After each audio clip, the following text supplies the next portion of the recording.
My pleasure to have the legendary honoree of this year's Sports Emmys, Mr. Verne Lundquist. How are you, sir? I'm doing great, but the evening hasn't begun yet. Talk to me after I've given the speech and see if I make it through. Do you have it written or do you have it all here? Oh, I read. No, I had notes, and I hope I've got it memorized. But I'm going to have the notes with me up there just in case. Yeah. Sir, now, I grew up listening to your wonderful voice and how you called games like so vividly.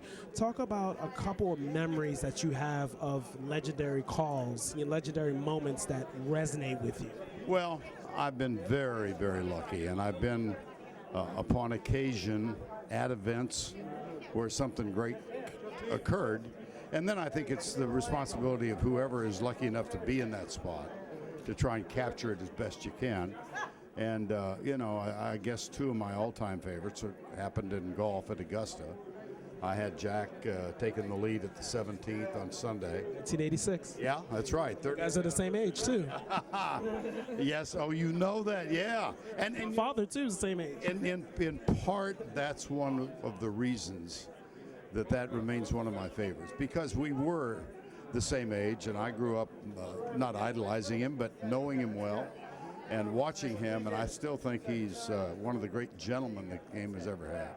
And then, in 2005, I had Tiger's chip in at 16, and it's really nice to know that because it's Tiger and Jack, and those calls worked, that long after they lay me in the ground, young people 4 generations from now are going to get to hear those calls again. Indeed, and I remember the call to Super Bowl 13, I believe. Jackie Smith, Hall of Fame career. That was his last season, too. My goodness. Well, and there's a little background to that. On Wednesday night of that week, and it was Jackie's only year with the Cowboys, and I had him on our newscast live going back to Dallas-Fort Worth, and I asked him on that newscast, knowing it was his last game, what would be the perfect way for you to go out?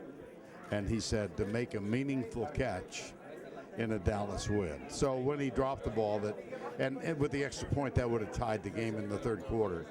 All I could think about was that Wednesday night conversation and how sick he must be. And so what I did was just empathize with him. Yeah. Never forget that call. Wow. And now, one more question for you. Talk about which people have really inspired you to be who you are today, and who are your mentees that you've inspired? Oh, that's a really wonderful question. I had 2 role models when I was first starting in the business. One was Jim McKay, and his son is my boss. It's Sean McManus. But Jim was legendary, and I think the greatest storyteller we ever had. And the other fellow was a colleague of mine in Dallas that most folks, sadly, have forgotten about. His name was Frank Gleber.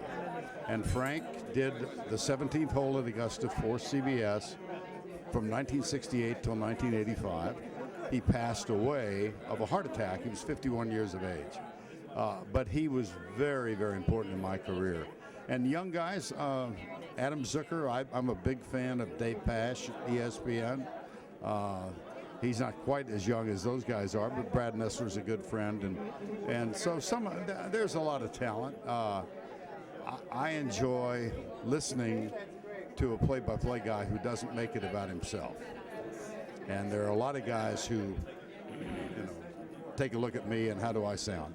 I'd prefer to take a more quiet approach. Subtlety is what makes you great. Thank you so much. I appreciate it. Enjoyed it. Thank you for your time, sir. You bet. Okay.